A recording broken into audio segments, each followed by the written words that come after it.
नमस्कार, मी पंजाब डक. आज आहे 30 जुलै 2026. मी म्हटलं होतं ना 30 तारखेला पाऊस चांगला जोरात होईल. तर आज 30 आणि 31 तारखेतल्या सर्व शेतकऱ्याला सांगू इच्छितो की आज मध्ये महाराष्ट्रामध्ये विशेष मध्ये आम्ही परभणी जिल्ह्यात म्हणून खास करून आमच्या परभणी जिल्ह्यातल्या शेतकऱ्याला सांगू इच्छितो की आज परभणी जिल्ह्यामध्ये दुपारनंतर रात्रीच्याला चांगला जोराचा पाऊस, शेतातून पाणी निघणारा पडणार आहे. काही काही ठिकाणी मुसळधार पाऊस पडणार आहे. म्हणून परभणी जिल्ह्यातल्या शेतकऱ्यांनी अंदाज लक्षात घ्यायचा. खास करून सांगायचं झालं तर जे वंचित भाग होता आमचा परभणी जिल्ह्याचा, परळी, वैजनाथ, सोनपेठ, इकडं गंगाखेड, त्या भागामध्ये पूर्णामध्ये आज तिकडल्या पट्ट्यामध्ये मुसळधार पाऊस पडणार आहे. म्हणून हा अंदाज त्या शेतकऱ्यांना लक्षात घ्यायचा. सांगायचं झालं तर बीड जिल्ह्यातल्या शेतकऱ्यांसाठी आनंदाची बातमी. बीड जिल्ह्यात देखील आज ह्या 2 दिवसामध्ये 30-31 तारखेला चांगला जोराचा पाऊस पडणार आहे. म्हणून बीड जिल्ह्यासाठी आनंदाची बातमी. अहिल्यानगरमध्ये देखील जोराचा पाऊस पडणार आहे. म्हणून अंदाज या 2 दिवस लक्षात येतात, 30 आणि 31 तारखेला. त्याच्यानंतर सोलापूर जिल्ह्यासाठी आनंदाची बातमी. धाराशिव जिल्हा, लातूर जिल्हा आणि सांगली जिल्हा ह्या 4 जिल्ह्यामध्ये आज देखील म्हणजे 30 आणि 31 तारखेला जोराचा पाऊस पडणार आहे. म्हणून अंदाज त्यांनी देखील लक्षात द्यायचा. त्याच्यानंतर सांगायचं झालं तर जालना जिल्ह्यासाठी आनंदाची बातमी. जालना जिल्ह्यात देखील आज दुपारनंतर शेतातून पाणी बाहेर निघणारा असा ठिकठिकाणी पाऊस पडणार आहे. म्हणून त्यांनी देखील अंदाज लक्षात घ्यायचा. त्याच्यानंतर संभाजीनगर जिल्ह्यात जोराचा पाऊस पडणार आहे. म्हणून हा अंदाज लक्षात घ्यायचा. पण पूर्व विदर्भ आणि पश्चिम विदर्भ 6 आणि 5 11 जिल्ह्यामध्ये वर्धा, नागपूर, भंडारा, गोंदिया, चंद्रपूर, यवतमाळ, वाशिम, हिंगोली, बुलढाणा, अकोला, अमरावती, जळगाव, जामोद, घाटाच्या खाली, रावेर, त्याच्यानंतर पाचोरा, त्याच्यानंतर धुळे, नंदुरबार आणि नाशिक ह्या पट्ट्यामध्ये आज 30 आणि 31 तारखेला चांगला जोराचा पाऊस पडणार आहे. ठिकठिकाणी मुसळधार पाऊस पडेल, काही ठिकाणी अतिवृष्टी होणार आहे. म्हणून हा अंदाज त्या शेतकऱ्यांनी लक्षात घ्यायचा. त्याच्यानंतर सांगायचं मुंबई कोकणपट्टीचा ते पाऊस सारखा चालू राहणार आहे. म्हणून ते देखील लक्षात घ्यायचं. पण राज्यात मात्र आज देखील म्हणजे नांदेड जिल्हा जोराचा पाऊस पडणार आहे. म्हणून सगळीकडे कोणताच भाग सुटणार नाही. म्हणून नांदेडकरांनी अंदाज लक्षात घ्यायचा. लातूर जिल्ह्यातल्या शेतकऱ्यांनी अंदाज लक्षात घ्यायचा. लातूर जिल्ह्यात देखील या 2 दिवसामध्ये कोणताही भाग वंचित राहणार नाही. म्हणून अंदाज लक्षात घ्यायचा. सोलापूर जिल्ह्यात देखील 30-31 तारखेला देखील सगळीकडे पाऊस पडणार आहे. कोणताच भाग वंचित राहणार नाही. म्हणून हा अंदाज लक्षात घ्यायचा. त्याच्यानंतर बीड जिल्ह्यात देखील आज दुपारनंतर चांगला जोराचा पाऊस पडणार आहे. म्हणून हा अंदाज लक्षात 2 दिवस.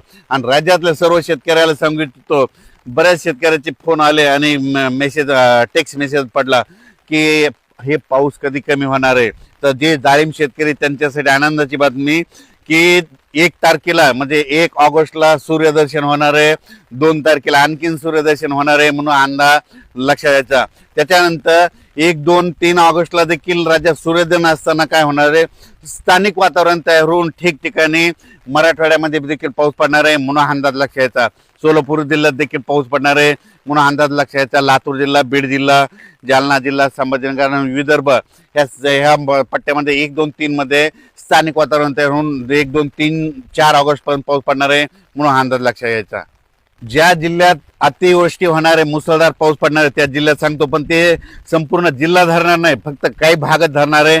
म्हणून त्याला ते जिल्ह्याचे नाव सांगतो. परभणी जिल्ह्यात देखील ह्या 2 दिवसात आज आणि उद्या मुसळधार पाऊस पडणार आहे. सगळीकडे नाही पडणार, फक्त काही भागातच पडणार आहे. म्हणून अंदाज लक्षात घ्यायचा. बीड जिल्ह्यात देखील मुसळधार पाऊस पडणार आहे. जालना जिल्ह्यात देखील मुसळधार पाऊस पडणार आहे. त्याच्यानंतर जळगाव जिल्ह्यात देखील पडणार आहे. धुळे, नंदुरबार, नाशिक, त्याच्यानंतर इकडं बुलढाणा जिल्ह्यात जास्त मुसळधार पडणार आहे. म्हणून अंदाज लक्षात घ्यायचा. त्याच्यानंतर अकोला, अमरावती, वाशिम, हिंगोली ह्या जिल्ह्यात देखील मुसळधार पाऊस पडणार आहे. नांदेड जिल्ह्यात देखील आहे. यवतमाळकडे देखील आहे. नागपूर, वर्धा, भंडारा, गोंदिया त्या परिसरात आहे. म्हणून हे लक्षात घ्यायचं. फक्त तुम्हाला सांगतो मुसळधार पाऊस जिल्ह्याचे नाव जर सांगितलं परभणी जिल्हा, तर हे परभणी जिल्ह्यामध्ये 848 गावं येतं. तर 848 गावांमध्ये पडला नाही, फक्त जवळपास 30 ते 40 गावामध्ये पडेल. म्हणून हा अंदाज लक्षात घ्यायचा. म्हणजे सगळीकडे पडत नसतो. म्हणून हे लक्षात घ्यायचा. रिमझिम पाऊस तुम्हाला सांगू इच्छितो महाराष्ट्रामध्ये आज सगळीकडेच पडणार आहे. म्हणजे ह्या आज 30 आणि 31 तारखेला सगळीकडे रिमझिम पाऊस चालू राहणार आहे. काही ठिकाणी शेतातून पाणी बाहेर निघणारा पडणार आहे. म्हणून हा अंदाज लक्षात घ्यायचा. आज देखील तुम्ही पाहू शकता रात्रीपासून पाऊस चालू आहे, पण ह्याची स्पीड दुपारी 2च्या नंतर स्पीड वाढत जाणार आहे. म्हणून हा अंदाज सर्व शेतकऱ्यांना लक्षात घ्यायचा. बुलढाणा जिल्ह्यातल्या शेतकऱ्याला सांगू इच्छितो की खामगाव, चिखली, बुलढाणा, मेकर, त्याच्यानंतर शेगाव, त्याच्यानंतर इकडं नांदुरा घाटाच्या खाली मलकापूर, त्या परिसरातला सांगतो तुमच्याकडे मात्र अतिमुसळधार पाऊस पडणार आहे काही काही भागामध्ये म्हणून अंदाज लक्षात यायचा.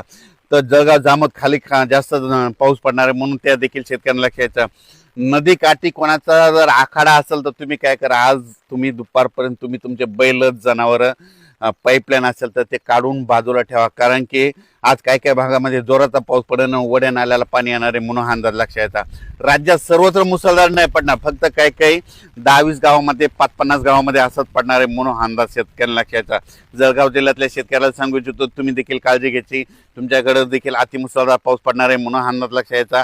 धुळे, नंदुरबार देखील नंदुरबार जिल्ह्यात खास करून, कारण की सगळ्यात महाराष्ट्रामध्ये सगळीकडे पाऊस पडला. नंदुरबार, धुळे,